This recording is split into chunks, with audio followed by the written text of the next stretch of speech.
Bisa. Ya, oke. Ibu, ini ya kita akan rekam ya.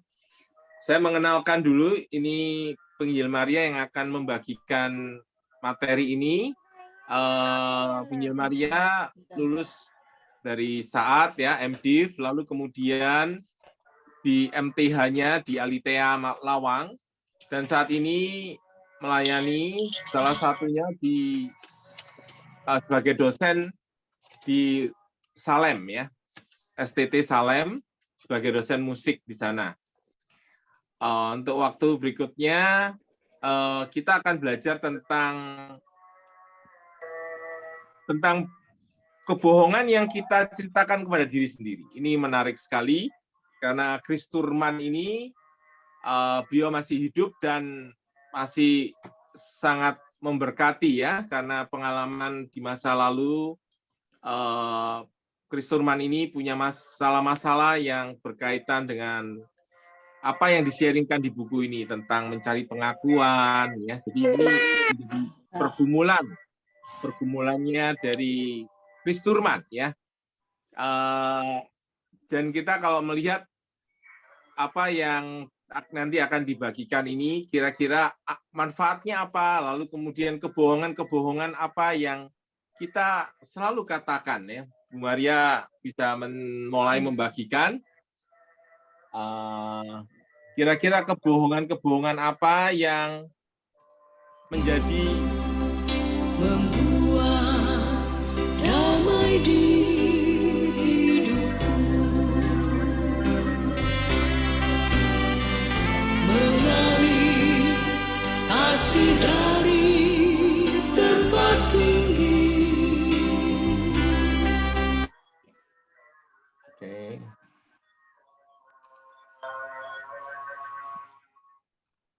Ibu-ibu, Bapak-Ibu kalau boleh di mute ya. Terima kasih. Oke.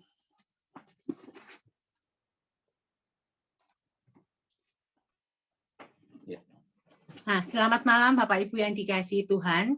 Hari ini saya akan membawakan secara khusus sharing tentang kebohongan-kebohongan yang kita ceritakan kepada diri sendiri ya. Hari ini kita bersama-sama akan membahas satu buku.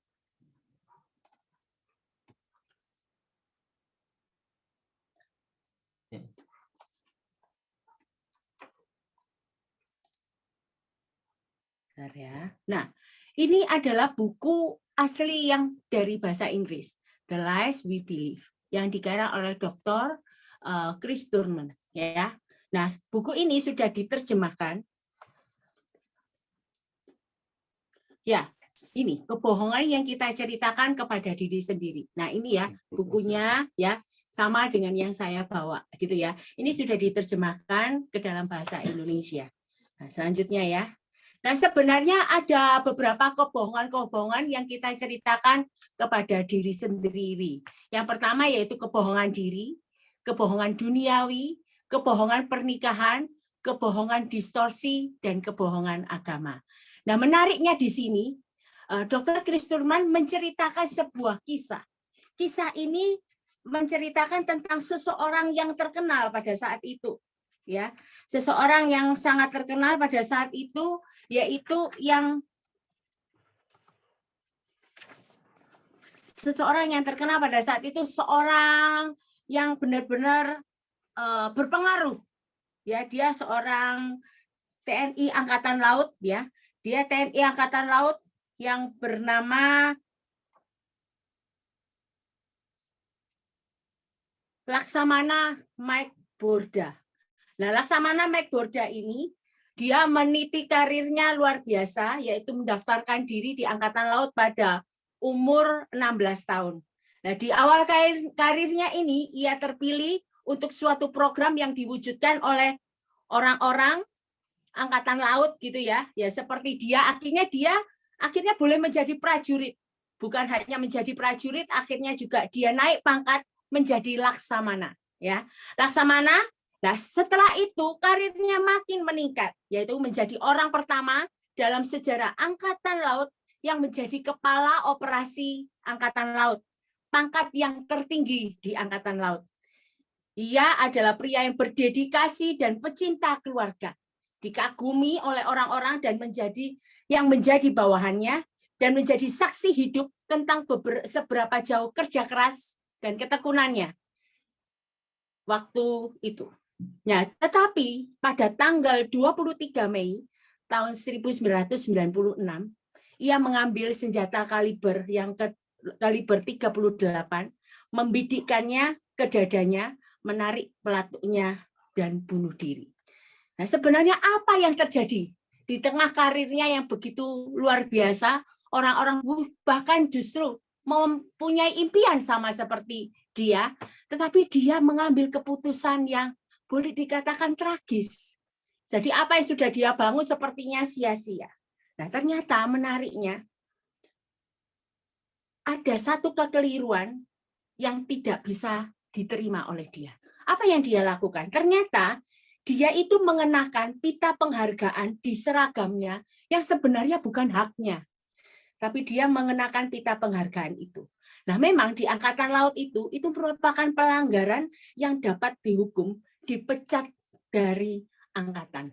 Nah, ini yang kemudian dialami dan dia pasti mengalami pergumulan. Si Laksamana Borda ini pasti dia itu banyak bergumul ketika melakukan kesalahan itu. Inti ceritanya sebenarnya bukan kesalahan yang dia lakukan, tetapi dia memiliki satu kebohongan, satu persepsi yang keliru yang dia masukkan di dalam diri dia, di dalam pikiran dia, yang kemudian dia amini dan akhirnya dia menyatakan bahwa saya harus membunuh diri. Satu hal yang tragis. Jadi sebenarnya kalau kita melihat di dalam kehidupan kita sebagai manusia, itu banyak sekali anggapan-anggapan yang masuk ketika kita bertumbuh dari kecil sampai dewasa. Pikiran-pikiran itu, anggapan-anggapan itu boleh dikatakan kita anggap sebagai sesuatu yang kebenaran, tetapi ternyata tidak.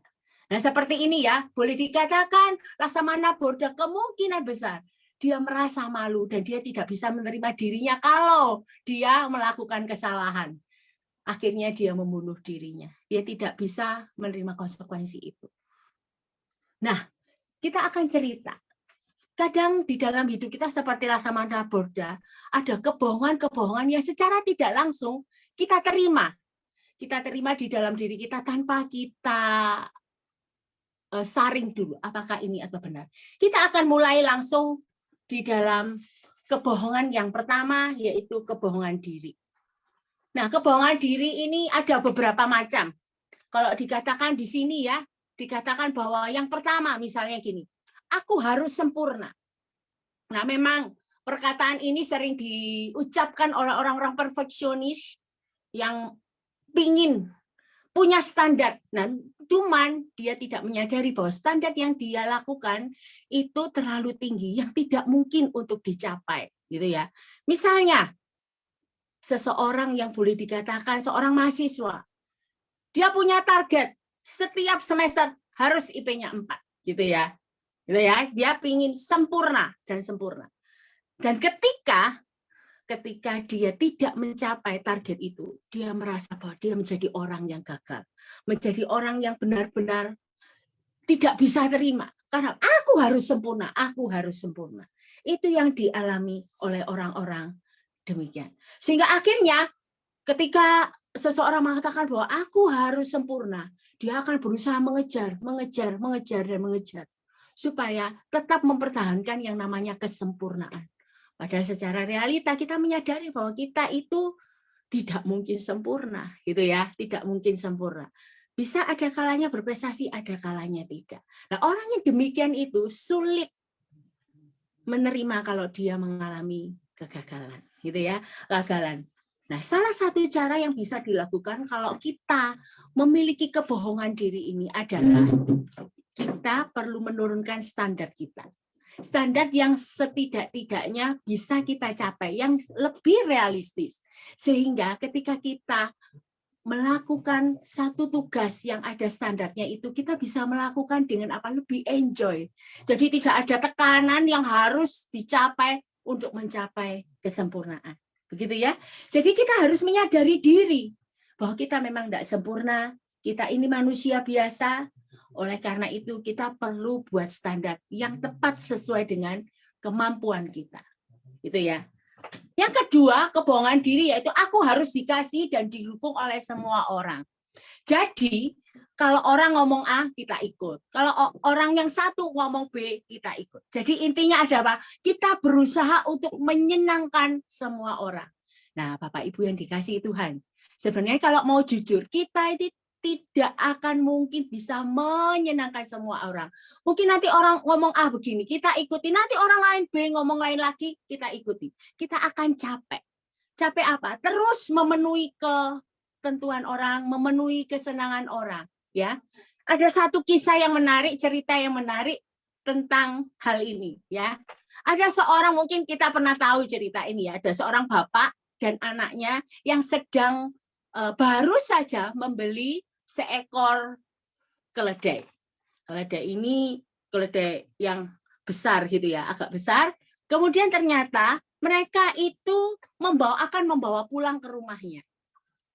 Mereka melewati kampung yang pertama. Ya, kampung pertama waktu itu yang terjadi adalah anaknya naik di keledainya, bapaknya nuntun di depannya. Di kampung yang pertama, ya, orang-orang di situ bilang, loh, anak ini enggak tahu diri, enggak sopan. Masa papanya suruh jalan, dia itu naik di keledainya. Gitu ya, itu yang terjadi. Mereka ternyata mendengar perkataan, oh, berarti gini saja. Bapaknya bilang, saya yang naik, kamu yang jalan. Ya, oke, gitu ya. Akhirnya sampai ke desa yang kedua. Desa yang kedua mengatakan lain lagi. Mengatakan bahwa bapak ini loh, kok nggak tahu diri. Anak sekecil itu suruh jalan pada dia naik kudanya.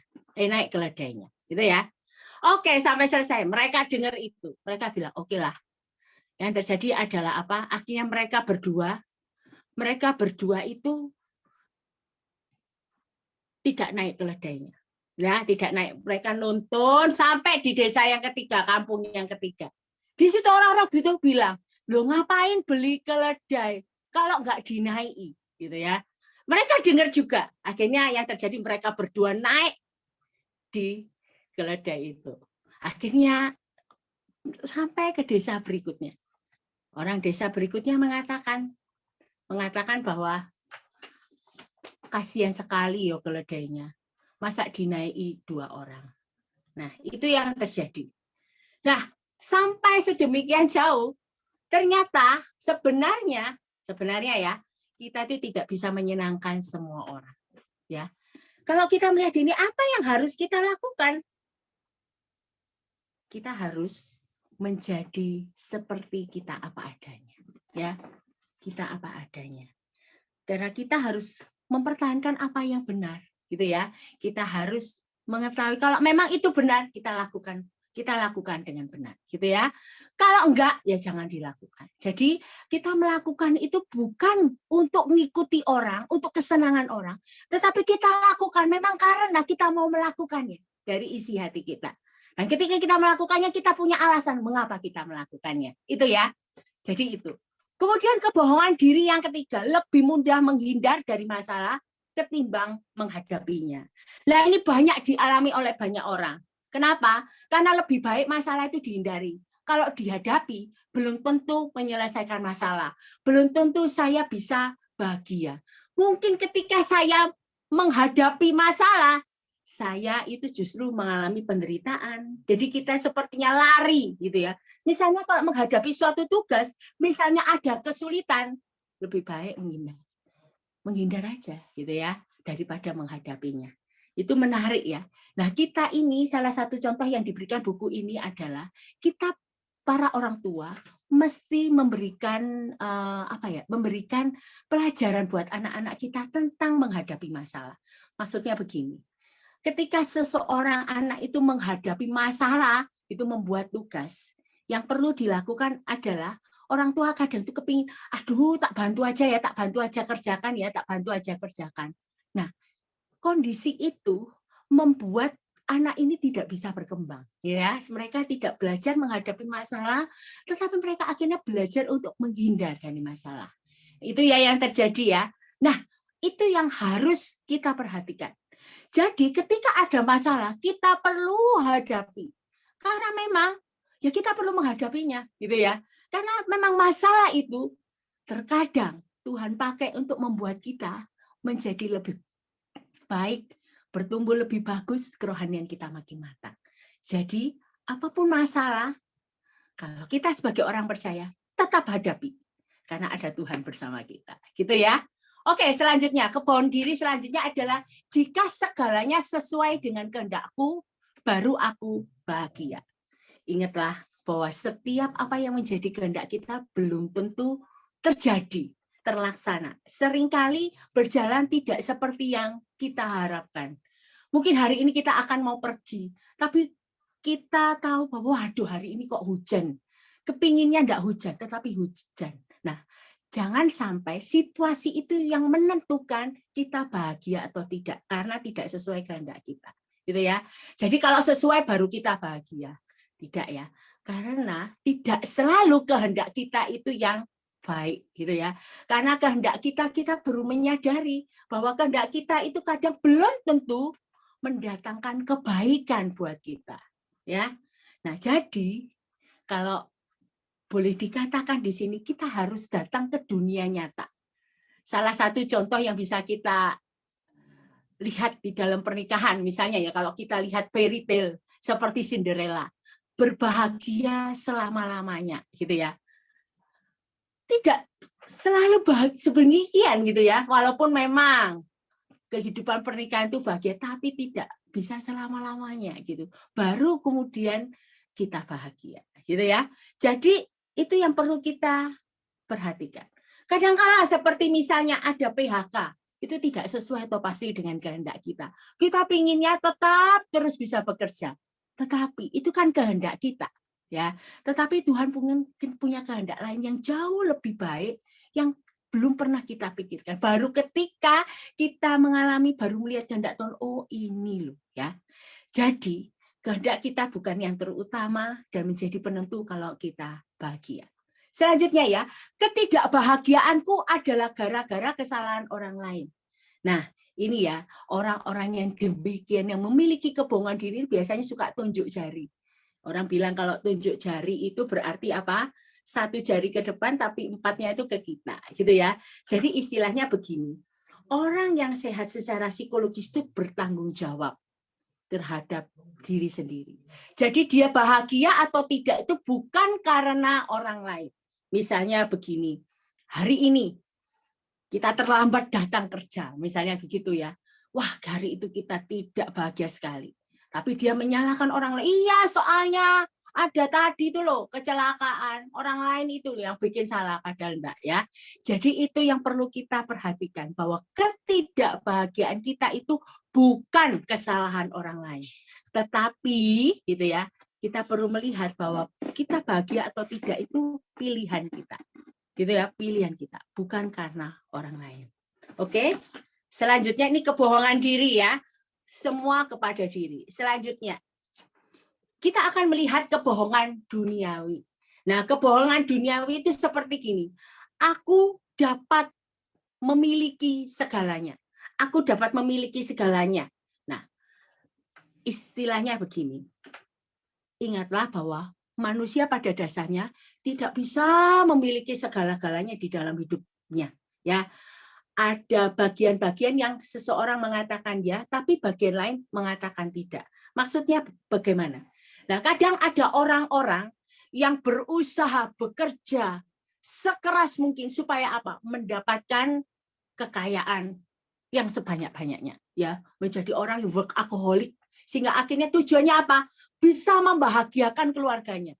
Sehingga akhirnya satu hari dia kerjakan terus nonstop, misalnya ya, sampai lembur, di rumah pun tetap kerja sampai menyita waktunya. Nah, menyita waktunya. Tapi satu sisi, mungkin dia bisa memiliki yang boleh dikatakan harta kekayaan.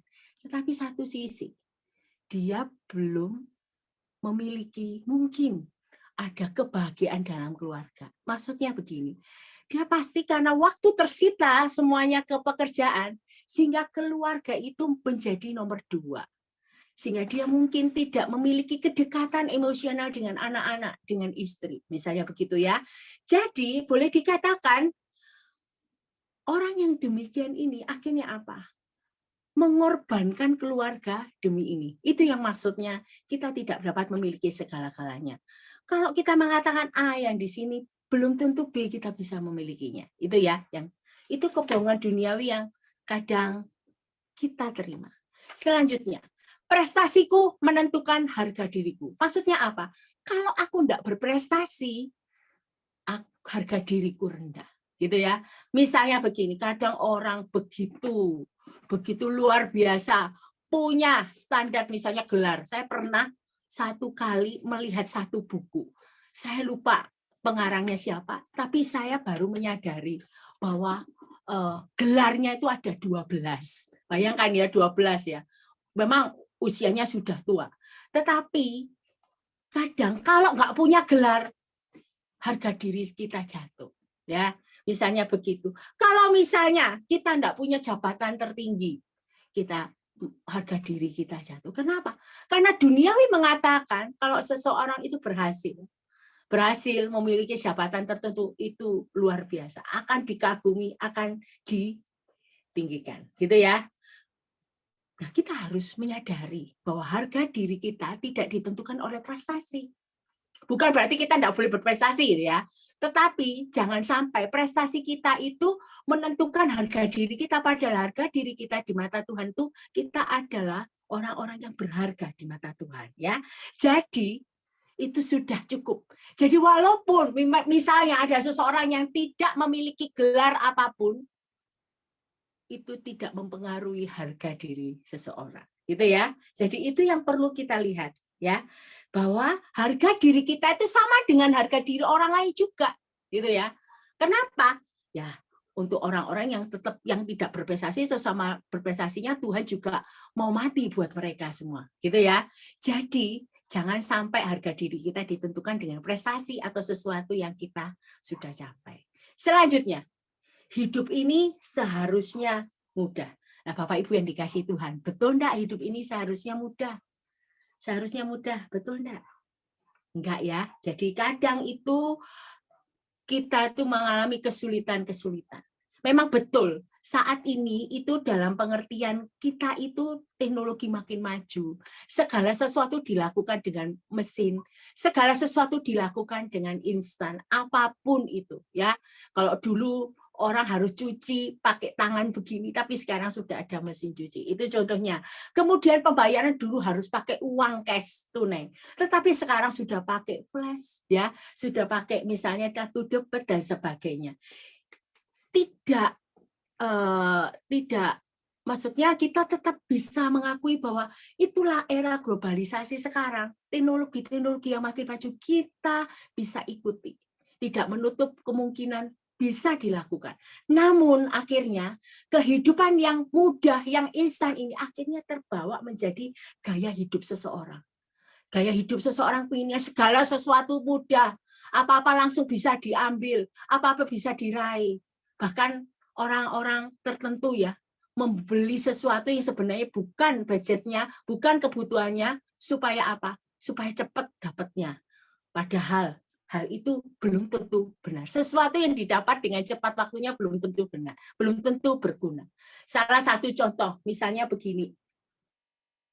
Ada seseorang yang membutuhkan HP baru. Ya, HP baru. Kadang orang yang kepingin mudah, dia bisa pakai kartu kreditnya gitu ya. Pakai itu supaya apa? Cepat dapat. Tapi bingung kemudian bayarnya gimana, gitu ya. Tetapi kalau kita belajar untuk proses gitu ya. Proses bahwa apa? Proses waktunya belum bisa beli untuk sekarang. Memang kondisi belum memungkinkan. Belajar nabung, belajar nabung saat ini sehingga bisa dapat beli HP baru. Nah, sehingga itu memacu apa? Tidak selalu hidup ini mudah. Ada prosesnya, ada waktunya. Ya, pasti waktunya Tuhan, gitu ya. Oke, selanjutnya seharusnya aku tidak perlu menunggu untuk mendapatkan hidup ini seharusnya adil. Nah, seharusnya adil di dalam kehidupan kita, mau enggak mau kadang banyak ketidakadilan yang kita alami, ya. Banyak hal yang kita alami. Nah, untuk itu kita perlu belajar untuk menjadi seperti yang Tuhan mau. Maksudnya begini. Kadang di dalam kehidupan kita, waktu kita masih kecil, kita mendapat perlakuan yang tidak adil oleh orang tua kita. Hingga akhirnya apa? Kita menanam kebencian, kita menanam kepahitan. Itu sempat saya alami. Ketika saya ini dilahirkan sebagai anak tunggal. Namun saya berharap papa mama saya akan mengasihi saya karena saya adalah anak satu-satunya. Tetapi ternyata di dalam realita kehidupannya, saya tidak mendapatkan apa yang saya inginkan itu. Banyak hal yang saya alami, pergumulan-pergumulan yang tidak mudah, perlakuan yang tidak mudah, yang membuat saya itu seperti, waduh tidak adil. Seharusnya kan saya harus begini, harusnya saya begini, dapat ini, dapat. Tapi ternyata tidak seperti yang saya inginkan. Nah, saya bisa saja marah karena saya mengalami hal ini. Namun saya perlu belajar. Untuk apa? Untuk melihat walaupun ketidakadilan itu saya terima. Tapi jangan itu membuat saya akhirnya tidak bisa menjalani kehidupan masa depan saya dengan benar. Saya harus belajar menerima itu walaupun sulit, tetapi saya belajar untuk menerima kondisi itu. Karena saya yakin percaya kalau saya mengalami semuanya itu juga ada rancangan Tuhan yang membentuk saya menjadi pribadi yang lebih baik lagi. Ya, yang perlu kita lakukan kalau kita misalnya mengalami ketidakadilan itu, kita belajar menerimanya, walaupun tidak mudah, dan belajar untuk mengampuni. Hal itu tidak mudah, ya. Nah, nomor yang 5, seharusnya aku tidak perlu menunggu untuk mendapatkan apa yang aku inginkan. Nah, ini sebenarnya berkaitan dengan hidup ini yang seharusnya mudah, ya, mudah. Yaitu ya seperti tadi, kita perlu belajar untuk sabar. Sabar apa? Untuk menunggu apa yang kita dapatkan. Kadang kita merasa bahwa waktunya ini sekarang tepat. Tetapi mungkin Tuhan mengatakan bukan sekarang waktunya. Karena kalau kita pakai sekarang belum tentu bisa jadi berkat buat kita, gitu ya. Tetapi kita perlu belajar sabar. Sabar untuk apa? Semua itu ada prosesnya. Semua itu ada waktunya. Kalau Tuhan mengizinkan, saya pasti kita akan dapatkan. Ya, itu semua intinya. Oke, selanjutnya yaitu pada dasarnya manusia itu baik. Ya. Duniawi mengatakan semua pada dasarnya orang itu baik. Padahal kita mengerti sekalian bahwa tidak semua manusia itu baik, ya. Karena apa? Karena manusia itu sudah berdosa. Nah, kalau seseorang baik itu, ya, bukan karena dianya yang baik pada dasarnya, tetapi itu semua karena Tuhan yang membuat dia bisa melakukan kebaikan, ya. Jadi bukan karena dia yang baik, tetapi pada dasarnya sekali lagi manusia itu berdosa. Jadi jangan terlalu gampang melihat manusia itu semuanya baik, sehingga akhirnya bisa ditipu atau dimanfaatkan, begitu ya. Itu kita banyak melihat peristiwa-peristiwa tentang hal itu, ya. Selanjutnya, kebohongan pernikahan. Nah, ini menariknya adalah, ini banyak sekali, ada 6. Yaitu yang pertama, kebohongan pernikahan. Semua masalah pernikahanku adalah gara-gara kesalahan pasanganku. Nah, sebenarnya hal ini tidak benar. Mengapa demikian? Karena pernikahan itu adalah hubungan antara dua orang yang menggabungkan seluruh kekuatan dan kelemahan untuk bersama-sama menciptakan sesuatu. Jadi segala masalah pernikahan itu tidak pernah merupakan kesalahan satu orang. Nah, dibutuhkan ada 2 orang yang bisa berdansa tango, gitu ya, di dalam pernikahan. 2 orang ya, 2 orang, suami istri, bukan yang lain. Jadi harus bermain bersama-sama dalam satu tim. Jadi kalau misalnya yang satu mengalami kesalahan, tetapi yang satunya bukan mempersalahkan, tetapi bagaimana yang satu bisa memberikan penguatan, gitu ya. Jadi kalau terjadi Misalnya bukan semua permasalahan pernikahanku itu gara-gara kesalahan pasangan, itu tidak benar. Sekali lagi, dibutuhkan dua orang untuk menjadikan pernikahan itu menjadi kuat, ya. Jadi jangan menunjuk. Kita dikatakan di dalam Matius dikatakan bahwa kita itu melihat selumbar benang di mata orang lain, tetapi kita tidak melihat balok yang di depan mata kita, gitu ya. Jadi itu yang perlu kita lakukan. Jadi fokusnya jangan pada kesalahan pasangan. Mungkin pada saat itu kita juga ada andilnya, jadi harus introspeksi diri. Dan yang kedua, jika pernikahan kami tidak rukun, pasti kami tidak berjodoh. Nah, sebenarnya kalau kita melihat pernikahan itu membutuhkan kerja keras, ya. Nah, kerja keras ini mencerminkan fakta bahwa banyak yang perlu kita perbaiki di dalam kehidupan bersama-sama sebagai suami istri. Nah, ketika kita itu banyak perbaikan yang kita lakukan, itu akan kita menjadi orang yang lebih baik, ya. Kadang ada bagian-bagian di dalam kehidupan kita yang perlu diubah untuk supaya kita bisa memiliki pernikahan yang luar biasa, gitu ya. Jadi kalau ada masalah, bukan penanda bahwa seseorang itu merasa wah kamu enggak jodoh, ya wes lah kita pisah. Bukan itu, justru untuk menjadi pendorong supaya kita bekerja lebih keras lagi. Karena memang kita harus menyadari bahwa kita dibesarkan dalam keluarga yang berbeda dengan suami atau istri kita. Dibesarkan dengan pola yang berbeda, dibesarkan dalam segala kebiasaan yang berbeda. Justru ketika Tuhan persatukan di dalam pernikahan, bukan untuk saling dibuat bertengkar, tetapi untuk saling memperlengkapi. Jadi kalau ada masalah itu saling diselesaikan bersama-sama. Jadi kalau dikatakan udah lebih baik kalau nggak cocok ya sudahlah kita pisah, bukan itu, ya. Kemudian selanjutnya pasanganku bisa dan seharusnya memenuhi segala kebutuhan emosionalku.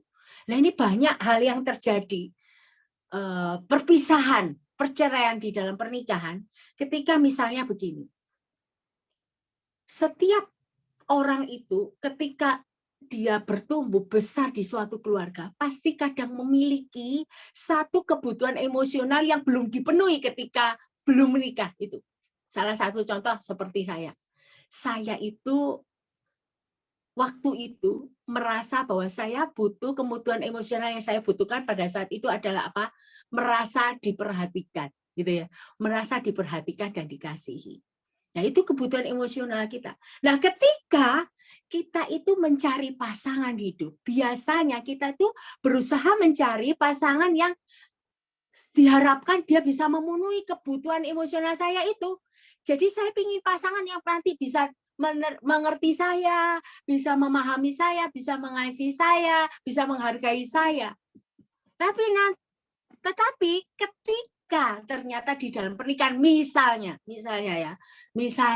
pasangan yang saya dapat tidak memenuhi kebutuhan emosional saya kemudian marah karena ini kita memegang pebohongan ini bahwa pasanganku bisa dan seharusnya memenuhi segala kebutuhan emosionalku. Ingat ya, ini sangat harus kita perhatikan. Karena banyak sekali terjadi. Seseorang tidak merasa dikasih, seseorang tidak merasa dihargai oleh pasangannya. Karena apa? Ya memang dia membutuhkan itu dan pasangannya tidak bisa memberikan pada saat itu.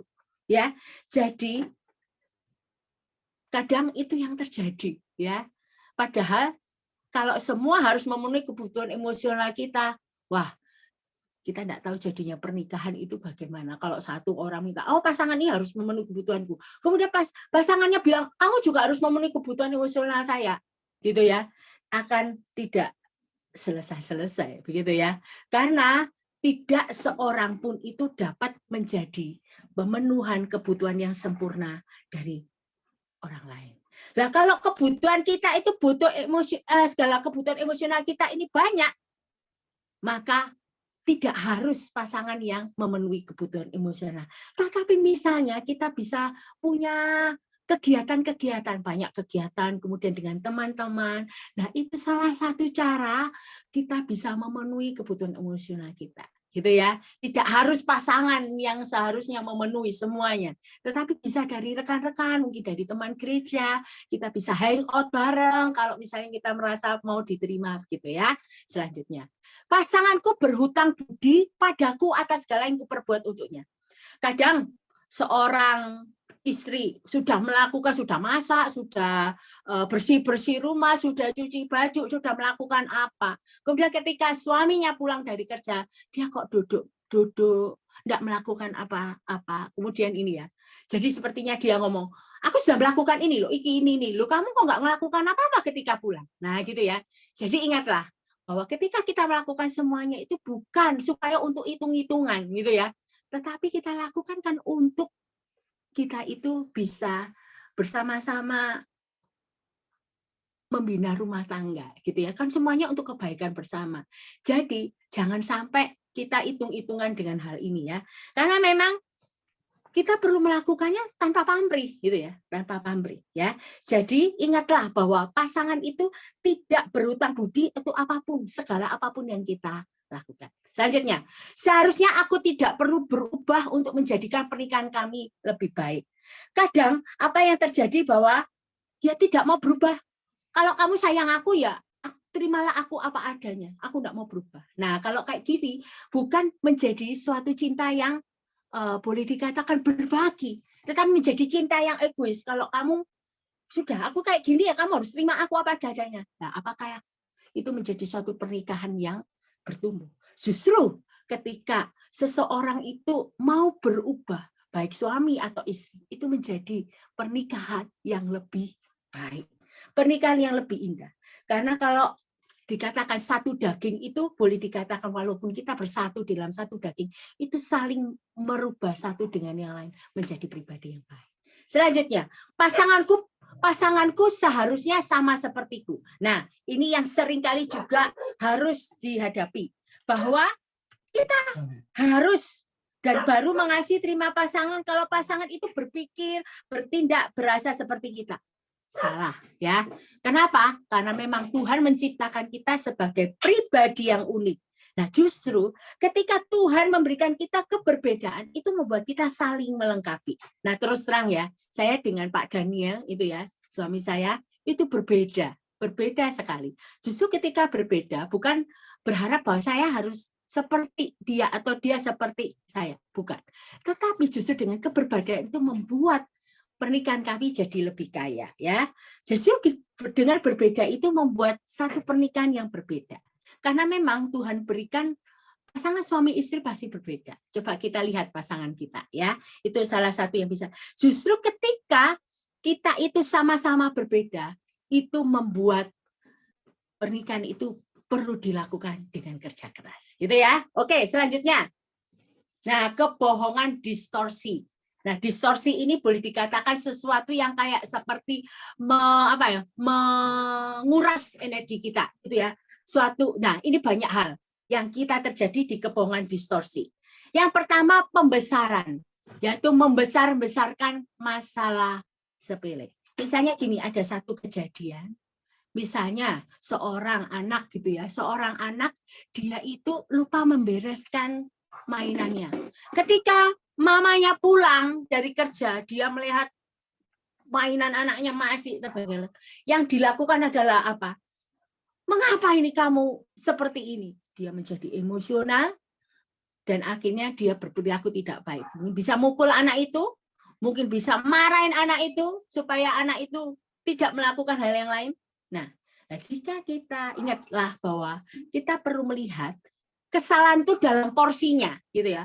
Kalau memang dia melakukan kesalahan, ya sudah, kita berikan ampun di situ. Nah, pembesaran jangan dibesar-besarkan. Lihat ini, kamu tidak pernah. Nah, itu kata-kata itu yang bahaya. Kamu tidak pernah membereskan mainanmu, padahal baru sekali itu, gitu ya. Kamu selalu begini. Nah, itu bahaya. Kalau kita suka mengatakan itu, kita bahaya, ya.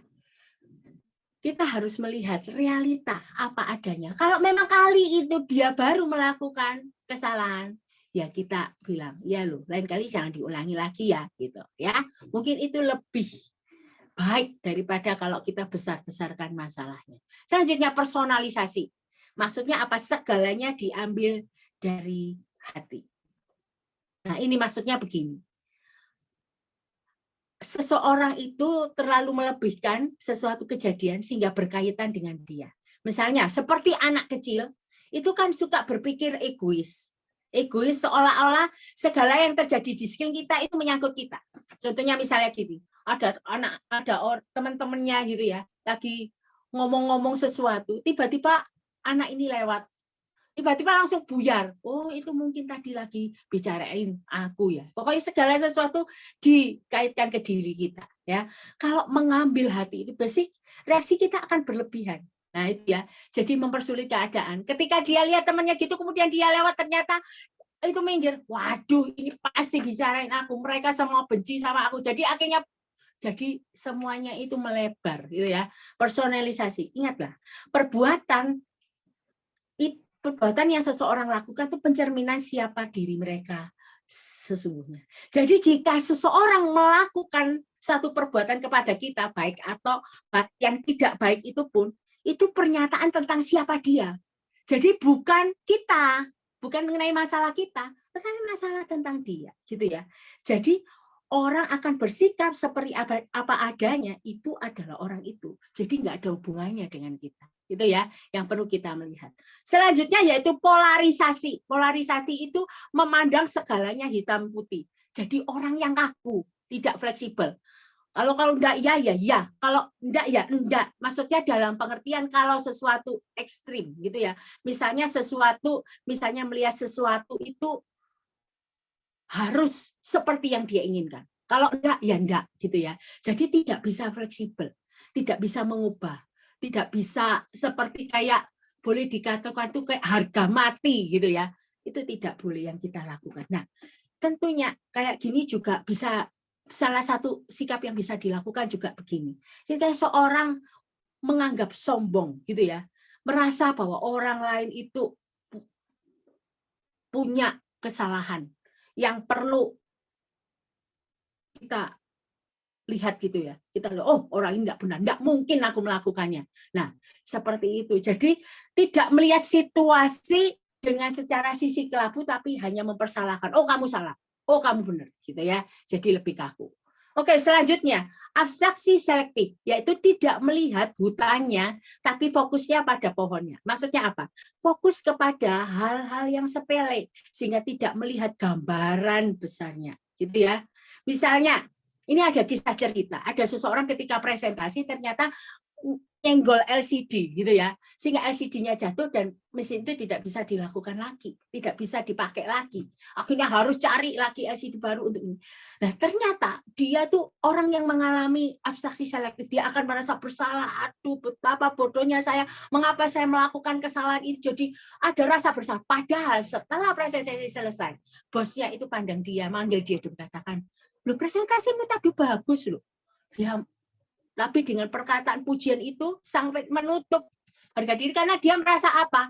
Waduh, aku tadi sudah melakukan salah, aku sudah begini. Padahal tidak boleh karena memang seseorang itu tidak sempurna, sekali lagi seperti itu ya. Dan seberapa buruk kejadian yang Tuhan izinkan di dalam hidup kita, pasti ada kejadian positifnya.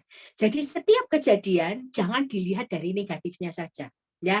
Jadi kalau kita lihat dari negatifnya saja, kita akan kacau, gitu ya. Kalau kita lihat, oh tidak seperti yang tadi kita inginkan, kemudian kita marah-marah. Ingat ya, itu yang kita. Kemudian penalaran emosional, yaitu perasaan sama dengan fakta.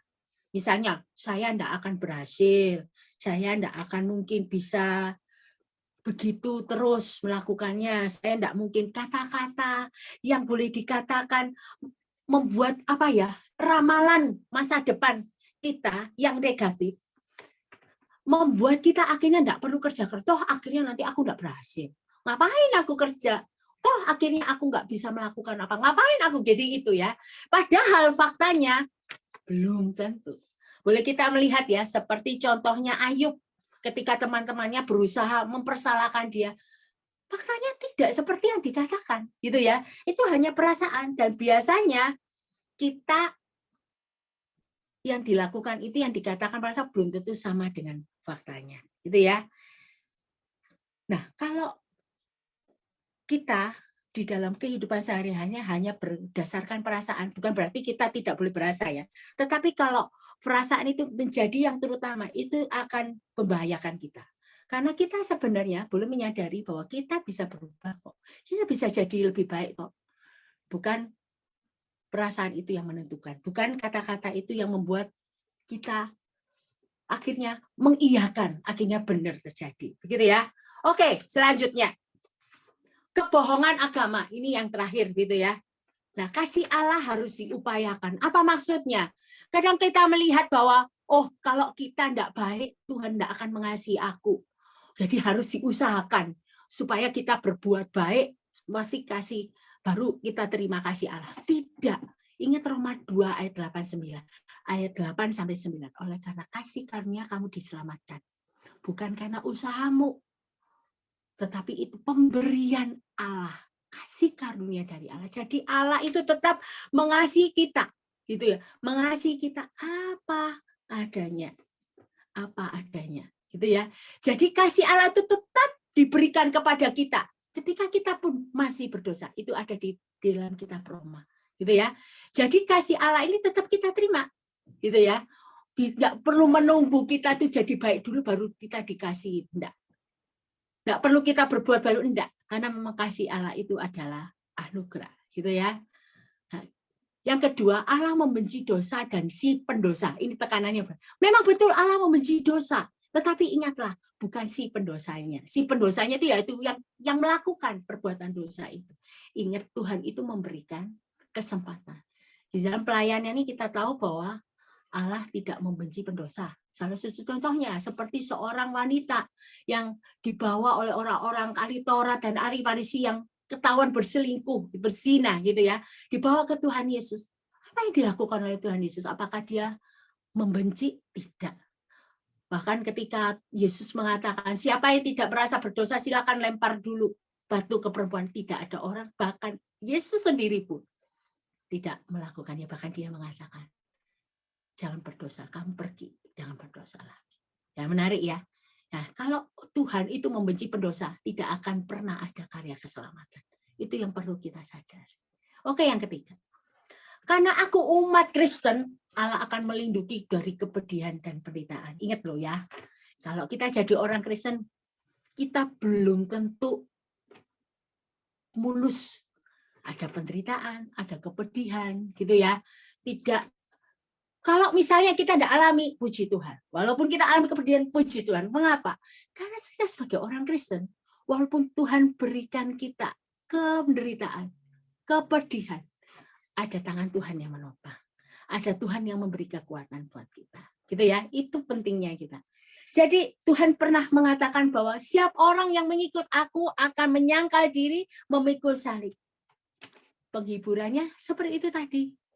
Walaupun kita mengalami hal itu, harus menyangkal diri, memikul salib, ada Tuhan yang beserta kita, yang memberikan kekuatan bagi kita. Jadi, itulah pengharapan sejati orang percaya. Jadi, carilah sukacita di dalam penderitaan. Ya, karena Allah masih tetap Allah, Allah yang masih mengasihi kita, Allah yang berkuasa dan masih mau berkarya dalam hidup kita. Gitu ya. Oke, selanjutnya, semua masalahku adalah akibat dosa-dosaku. Ingat, kita kadang melihat seseorang mengalami masalah, kemudian mengatakan mungkin kamu berdosa ya. Hati-hati dengan perkataan itu, karena tidak selalu demikian. Contohnya kita melihat yang orang buta, Bartimius, waktu itu. Murid-murid Yesus mengatakan kepada dia, kepada orang ini, siapa yang bersalah sehingga dia. Tetapi Tuhan mengatakan, bukan salah siapa, tapi memang kuasa Allah mau dinyatakan buat orang ini. Jadi, kita harus melihat dari sisi yang berbeda, gitu ya. Jadi masalah itu kita alami itu supaya membuat kita jadi lebih baik. Yusuf di dalam akhir kitab Kejadian, walaupun dia melihat saudara-saudara merekakan kejahatan, tetapi itu semua dilihat garis besarnya bahwa Tuhan ada rencana yang besar untuk memakai dia, ya, ada rencana besar. Roma 8:28 juga segala sesuatu mendatangkan kebaikan bagi mereka yang mengasihi Dia. Tapi gini, sekali lagi kalau ada masalah tetap kita itu telusuri apa yang menjadi persoalannya. Kalau memang itu karena kita berdosa, ya kita minta ampun kepada Tuhan. Kita bertobat, ya. Tapi kalau bukan, pikirkan apa yang seharusnya kita lakukan sesuai dengan pertolongan Tuhan. Jadi jangan asumsi negatif dulu, gitu ya. Ya, itu seperti tadi kisah teman-teman Ayub juga, ya. Banyak akhirnya keliru faktanya. Oke, selanjutnya. Adalah kewajibanku sebagai umat Kristen untuk memenuhi segala kebutuhan orang lain. Ini bahaya. Ini seringkali yang terjadi, gitu ya. Kita sulit mengatakan tidak kalau kita misalnya diberikan satu pelayanan. Nah, perlu kita menyadari bahwa kita ini tidak mungkin bisa memenuhi semua kebutuhan orang lain. Kita ini terbatas, gitu ya. Kita harus memang perlu membantu orang lain, tetapi tidak harus seluruhnya. Ya, banyak dari kita yang lupa bahwa kita hanya dapat mengerjakan bagian kita.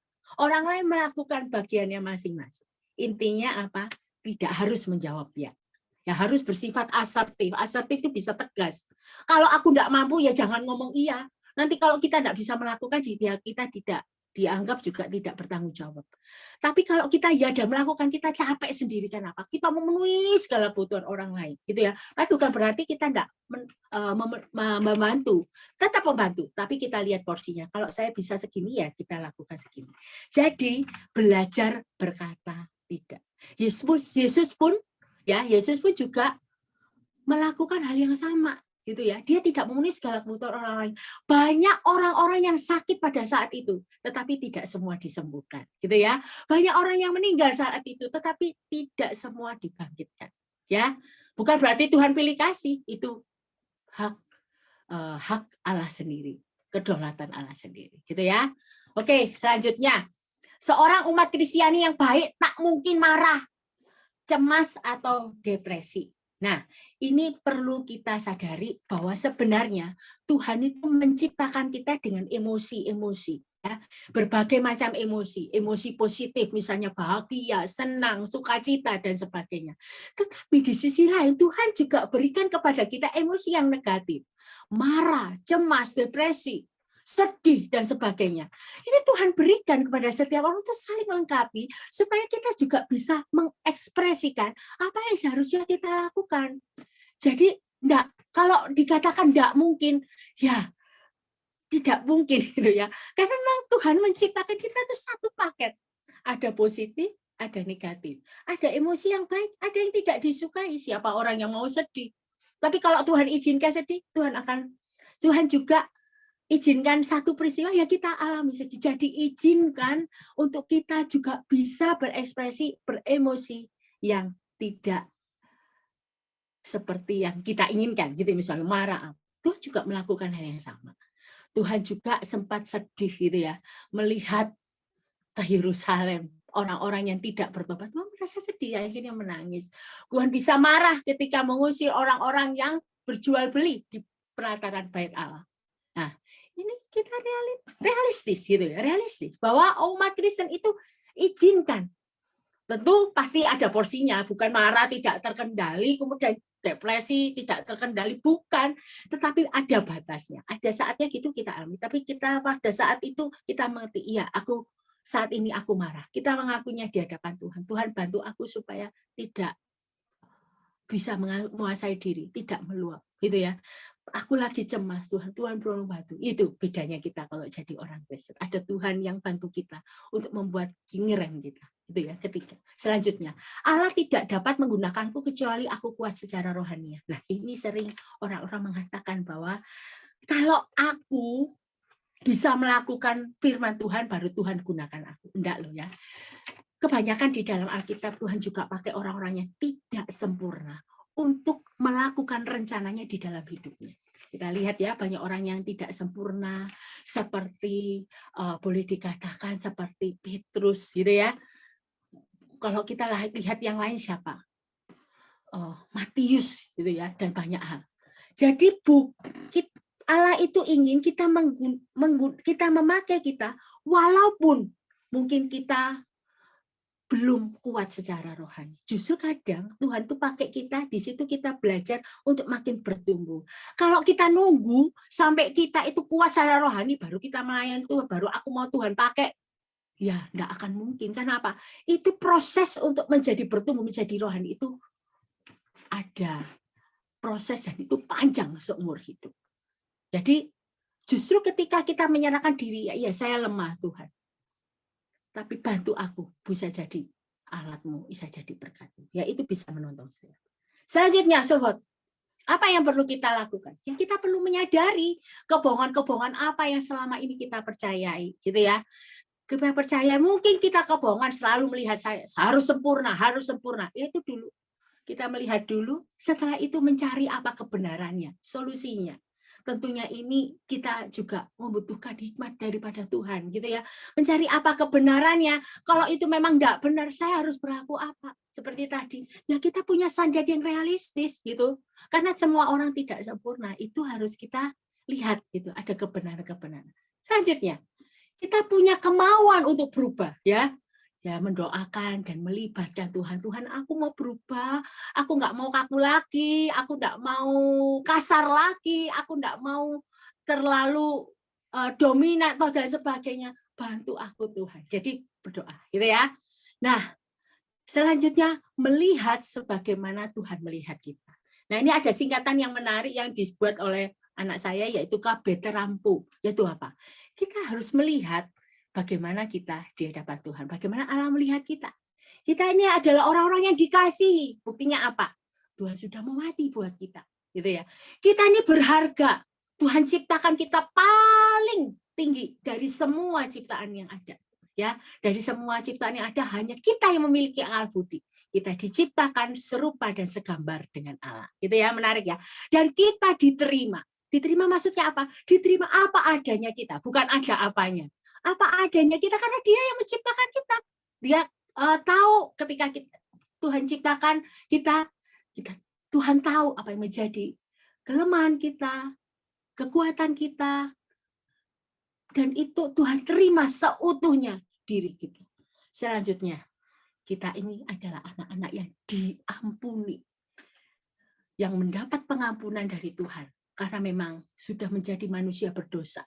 Jadi mendapatkan pengampunan dari Tuhan ketika Dia mau mati menggantikan kita di kayu salib. Selanjutnya berkemampuan. Tuhan memberikan kita kemampuan-kemampuan yang luar biasa gitu ya. Kita bisa memecahkan masalah, kita mengetahui apa yang menjadi pergumulan kita bisa mampu untuk berprestasi. Misalnya berprestasinya ingat ya, bukan berprestasi untuk menentukan harga diri sekali lagi, tetapi beda. Udah, jadi tidak memegang itu menjadi satu. Tetapi Tuhan berikan kemampuan yang bisa kita olah untuk jadi berkat. Ya, kita sampai di sini dulu pembahasan kita. Mungkin saya akan kembalikan ke Pak Daniel. Mungkin akan ada yang mau ditanyakan, silakan. Ya, terima kasih untuk apa yang dibagikan oleh Bu Maria ya. Jadi kita akan dialog saat ini. Kita akan saling belajar dan saling melengkapi kira-kira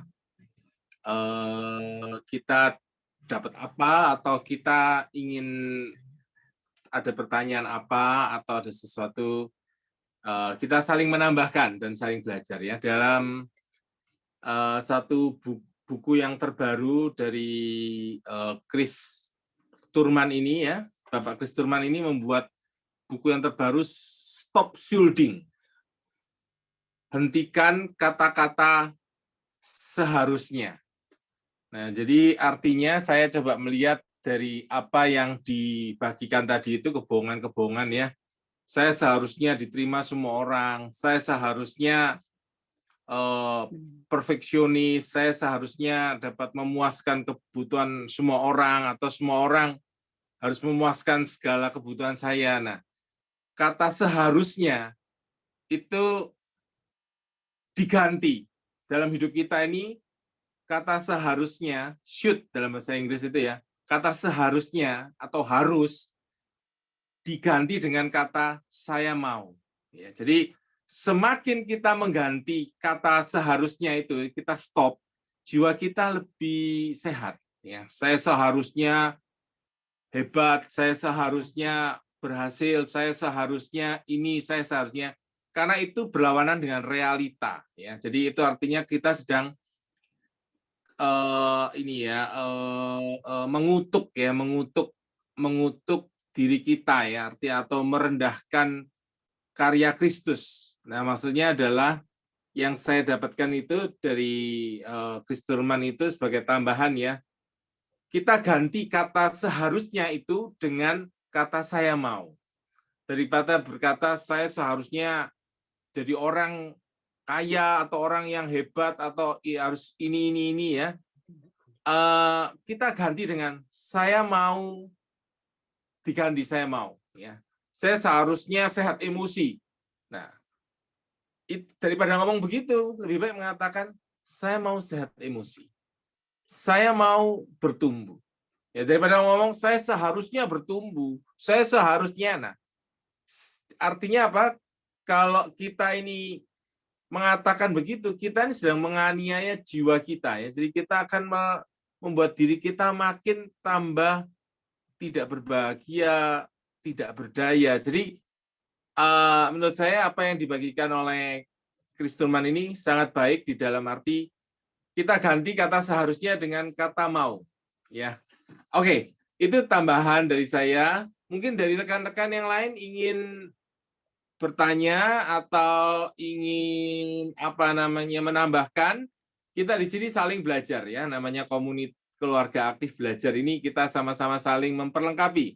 Silakan rekan-rekan, Bapak Ibu, kalau ada yang mau menambahkan, melengkapi, kita sama-sama saling belajar. Silakan, apa ada pertanyaan juga boleh.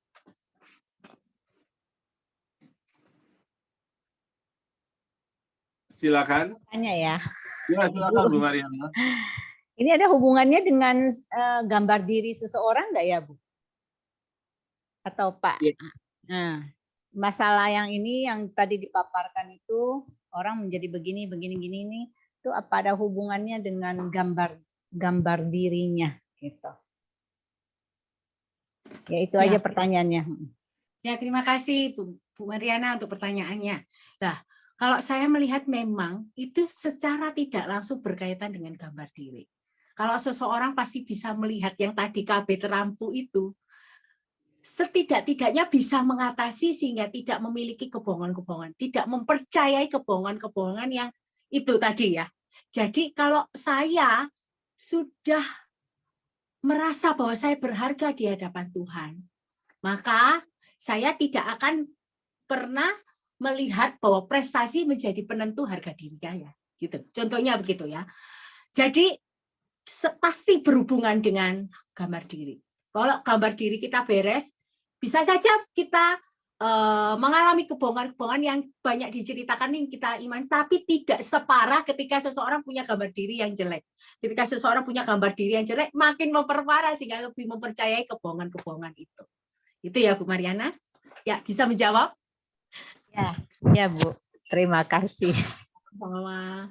Ya, sebetulnya mengatakan kebohongan ini sebenarnya bicara masalah ini ya, self talk ya, bicara pada diri sendiri. Sebetulnya kalau kita ini sebetulnya intinya adalah kita diminta bicara pada diri sendiri kebenaran. Mengganti kata-kata kebohongan, hoax ya. Jadi kalau kita mengatakan kepada diri sendiri saya berharga, saya dikasihi, saya bernilai ya. Tentu ini misalnya lah saya sebagai penginjil atau ya saya berkhotbah misalnya. Ketika saya melihat khotbah saya itu enggak bagus ya misalnya. Lalu saya melihat nilai diri saya itu bergantung khotbah saya, maka ketika khotbah saya jelek, maka harga diri saya itu rasanya rendah sekali. Karena menggantungkan khotbah itu menjadi penentu nilai diri saya. Padahal kan salah, seharusnya saya ngomong pada diri sendiri ya, saya berharga karena Kristus mati buat saya.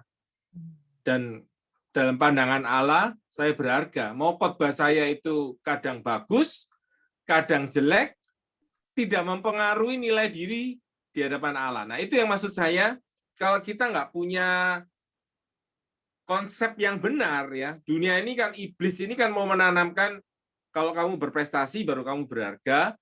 Kalau anggapan orang lain kamu berharga. Kalau kamu gagal atau kamu dianggap jelek, ya kamu nggak berharga. Nah, kalau orang terima itu, maka yang terjadi kita menjadi depresi, menjadi orang yang insecure, ya, tidak aman, ya.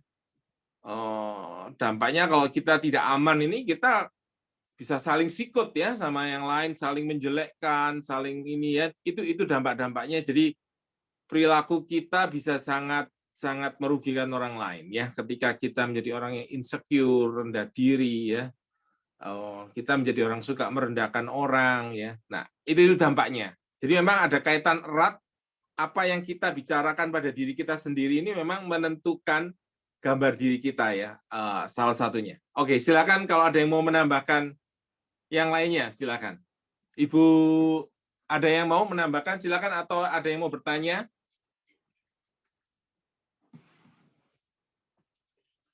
Mungkin Ya, saya silakan. ini ya Pak ya, mengenai gambar diri. Jadi kita tuh adalah umat Kristiani, di mana kita tuh tahu gambar diri kita itu adalah seturut peta teladan Allah. Di mana saya mengutip kata-kata dari pendeta Antonius Stephen Un, di mana dia tulis, panggilan Tuhan kepada kita adalah untuk melihat kepada anak domba Allah. Kalau kita terus-menerus melihat penderitaan, maka kita akan tawar hati. Tetapi demikian pula jika kita terus melihat kepada kegagalan, kita akan putus asa. Kalau kita terus melihat kepada keberhasilan, kita akan menjadi tinggi hati. Jadi kita harus terus melihat kepada gambar kepada anak domba Allah yang membangkitkan pengharapan dan kerendahan hati. Dan ini juga menjadi suatu patokan moto hidup saya, di mana kita tidak akan menjadi sombong hati, tetapi kita juga tidak akan menjadi tawar hati, tetapi gambaran kita adalah untuk melihat kepada Allah, dan apa yang kita lakukan adalah untuk kemuliaan Allah dan menjadi berkat untuk orang sekitar kita. Mungkin itu tambahan saya ya, Bu. Pak. Ya. Terima kasih Bu Terima kasih Elvi. Bu Elvi, melengkapi. Ya. Sangat melengkapi. Saya senang ya kita sama-sama saling belajar di sini. Ya, silakan ada rekan-rekan yang ingin melengkapi. Terima kasih. Mau bertanya. Atau ada yang mau bertanya? Silakan.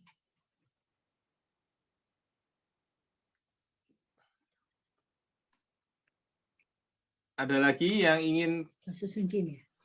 ingin berbagi? Silakan Loh Sunjin. Iya, saya lihat ya, kita sebagai manusia sering jatuh terlalu mengasihani diri.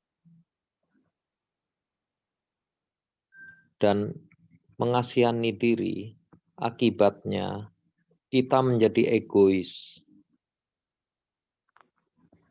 Pasti hal demikian Tuhan tidak senang. Akibat dari mengasihani diri, itu bisa fatal terhadap orang lain. Nggak peduli terhadap kasih, nggak peduli terhadap orang yang membutuhkan pertolongan, tidak peduli segala hal. Dan itu bisa menjadi sangat kejam. Terima kasih.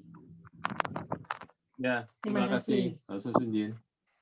Ya, memang proses mengganti konsep yang salah dengan konsep kebenaran adalah proses seumur hidup ya. Jadi semakin kita mendalami firman, kita boleh menemukan, oh ini konsep saya salah nih ya, diganti lagi. Jadi bagaimana terus, jadi pergantian pola pikir inilah menjadi kunci ya hidup kita menjadi lebih merdeka ya. Contoh misalnya kita mengganti kata seharusnya yang tadi itu tidak lagi menjadi kata, tidak lagi ada kata seharusnya dalam hidup kita ya. Artinya lebih kepada saya mau, bukan kata seharusnya yang artinya membuat kita ini makin depresi, makin lemah.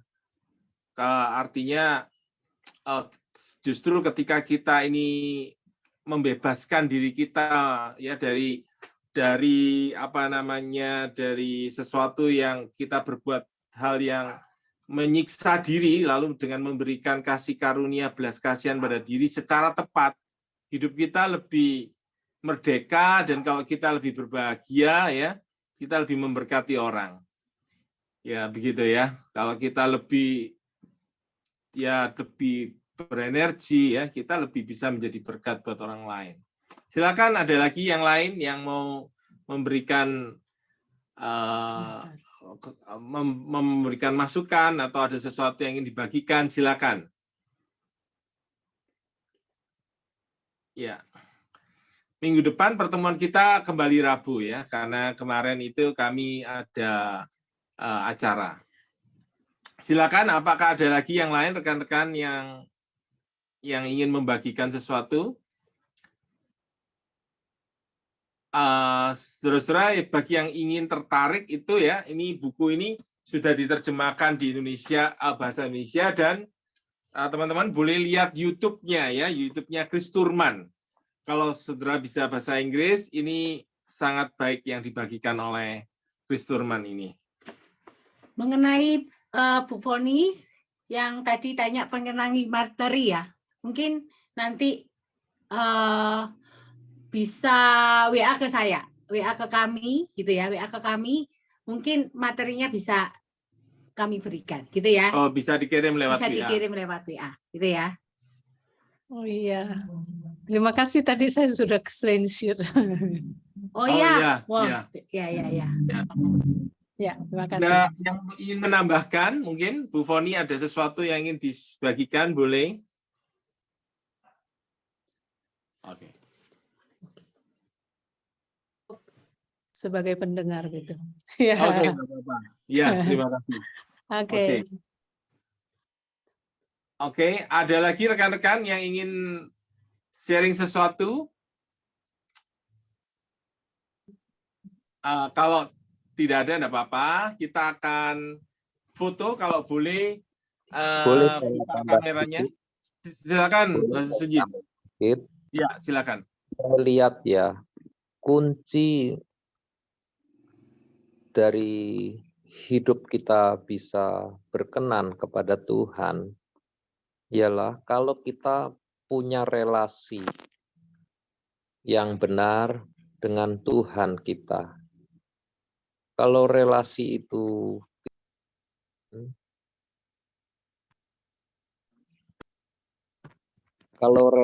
itu tidak terjamin, tidak terjalin dengan Tuhan, maka akibatnya relasi dengan sesama pun juga tidak benar. Dan akhirnya kalau kita bawa terus ke dalam pernikahan, hidup dalam berkeluarga, kita juga sama. Karena tidak punya relasi dengan Tuhan, akan menjadi orang yang egois. Terima kasih. Terima kasih. Ya, terima kasih, Pak Sunjin, sudah menambahkan.